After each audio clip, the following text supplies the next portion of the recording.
This is going to be a general love oracle message if it's meant for you. It's meant for you. Past life. Okay, so this is somebody you feel a very deep soul connection to. And the foundation card, established. This is somebody who makes you feel stable, seen, heard. Let's see what we need to know. Elusive. The difficulty of this connection is that it's not consistent.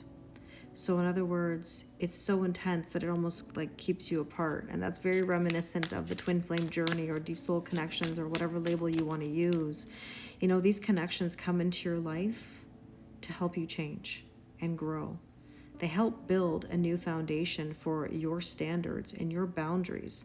But the more you try to chase it, the more it runs away from you. It becomes elusive. So let's see what you need to know. It's all about perspective. Here's the thing. I look at it like the cake analogy. And if you know the cake analogy, you know. The idea that you can't do someone else's healing for them. You have to live your life. You've got to get to the top of the cake and find your success, your healing, and your growth.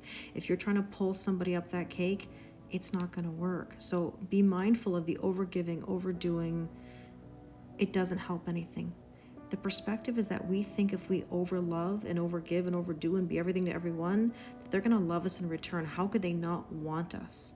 But the reality is that the more you overgive, the more they become elusive. So it all depends on how you look at it. I totally understand. But if you want to feel hollow, then continue doing what you're doing.